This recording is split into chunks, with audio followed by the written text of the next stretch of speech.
So I just want to make some shorter clips here, going over some of the most egregious parts of Ethan Klein's supposed content nuke. And I'm going to start out here with Ethan Klein doing Saudi Arabian propaganda. So Ethan Klein, in his video, he was really desperate to sort of paint the Houthis in the worst light possible. And in doing so, he cited outright like Saudi propaganda they created to legitimize them massacring, maiming, and starving the people of Yemen in their decade-plus-long US-backed assault on the country. So if you don't know, the Saudi Arabians intervened in Yemen against the Houthi-led anti-government rebellion, which started during the Arab Spring. And they have just been like wantonly bombing the country the whole time. They have been blockading it, starving it. They have been responsible for the deaths of hundreds of thousands of people minimum. And all this time, they have been supported by the US and to a lesser extent by Israel. And Ethan Klein, in all of his wisdom, in his desperation to try and make the Houthis look horrible, he ended up just uncritically citing propaganda as well as misciting 10-year-old articles to claim that they reintroduced slavery. So I want to show you that. There are two articles in particular that he cited that are just directly Saudi state propaganda. It's ironic as well that throughout the supposed content nuke, he claims that Hassan Piker was being paid to make it by like the Houthis, you know, the government of one of the poorest countries in the world are apparently paying like a millionaire in Los Angeles to do propaganda for them, which, you know, doesn't really square when you consider the reason to suspect Ethan Klein of being paid to do that for the Saudi government, given that the Saudis are well known for doing precisely that. You know, things like sports washing, paying celebrities to like go to their country and like talk about how great it is and stuff like that.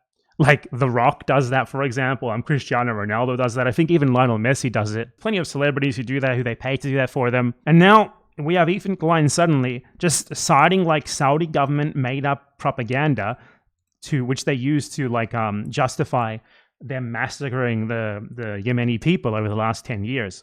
So let me show you what I mean. The first direct Saudi propaganda that he cites, and he might have even cited more, I want to make clear here, I suspect that he cited more. I did not check literally every single headline, because his whole thing is that he flashes a headline on the screen for like a half a second, just like rapid fire 20 in a row, just hoping that no one actually looks them up. So let me show you. They've also set up landmines in agricultural spots, making the fields virtually worthless. Women have landmines in agricultural spots, making the fields virtually worthless. That's an interesting claim, isn't it? So let's check that out. So the headline here is Yemen Army removes 300,000 Houthi landmines in liberated areas. Now, you can immediately tell there's something weird here, because it's like citing the Yemen Army saying this, and the Yemen Army is the Saudi-backed deeply unpopular Yemeni government that basically the entire country rebelled against. So that's already a bit weird, right? It also doesn't say anything about agricultural areas. So let's check out the actual article. So looking at the article itself, it doesn't actually say anything at all regarding agricultural areas and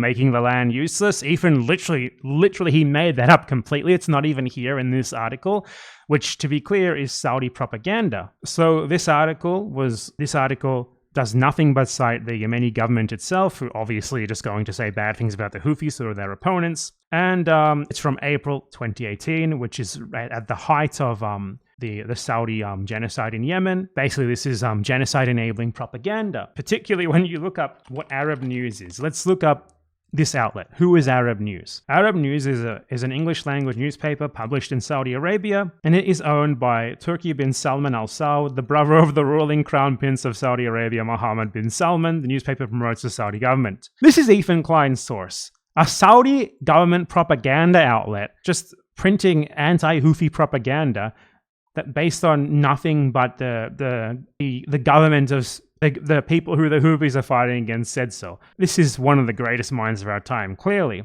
But don't worry, there's more to this, there's worse. Ethan Klein claims that the Houthis brought back slavery. Check this part out. Oh, I almost forgot the most fun one. They brought back slavery. The evidence of this is two articles, and one article rather, and one video. A video called Slavery in Yemen from Al Jazeera World, and an article called Exclusive, Houthis Restore Slavery in Yemen, which curiously does not actually include who it's from. So let's look first at the Al Jazeera World one. Interestingly enough, if you go to the page where this documentary is from, and you scroll down to the date, which was cut off by Ethan Klein, you see that it's from the 10th of September 2014, and you see that from the text here, despite government denials. This investigation uncovers evidence of slave labor in Yemen. Now, we might ask the question, who was the government of Yemen in 2014? Was it the Houthis? No. It was the Saudi-backed government. This article is not about the Houthis. It's about the Saudi-backed government. If anything, this is pro-Houthi propaganda because these are the people who the Houthis fought against. But if you thought that was bad, just wait for this. Exclusive. Houthis restore slavery in Yemen. So this is an article by Arshak Al-Awsat. Exclusive. Houthis restore slavery in Yemen. Modern slavery is prevalent in Yemeni regions under the control of Iran-backed Houthi militias. Sources close to the group told us that civilians have been forced into slavery by the Houthis. The Houthis are working tirelessly to restore slavery in Yemen. Several local reports have confirmed this. Yemeni activists have revealed this. They told us. A civilian who works for a pro-Houthi leader told us that he has been a slave for years without pay. And then experts confirmed that the Houthis have been forcing civilians into slavery. Wow, those are some really great sources. It's someone told us, we swear we didn't make this up. Someone told us, we swear we didn't make this up. Someone told us, we swear we didn't make this up. Like 5 times over. That's interesting sourcing there. Even despite any sort of bias of the newspaper, that's obviously just a complete nothing burger. I can't believe I said that. I wonder why this newspaper would just say stuff like that so brazenly based on nothing except trust us, bro. I wonder why. I'll tell you why. I don't actually wonder. I know why.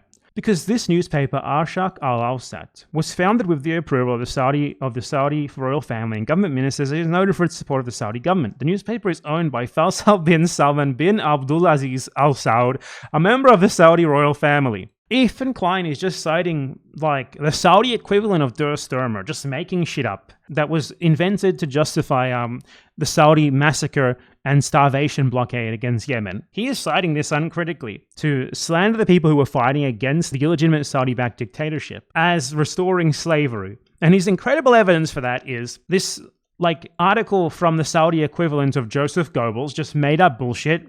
We swear, sources told us this. Ethan Klein uncritically cites that. That's good enough for him. And a documentary made by Al Jazeera from 2014, which was actually about the previous government that the Houthis have overthrown, reinstituting slavery themselves. Let's all give Ethan Klein a round of applause. I'm sure he's certainly not being paid by Saudi propagandists to make this. Excellent work, Ethan Klein. You, everyone's favorite lobotomized individual.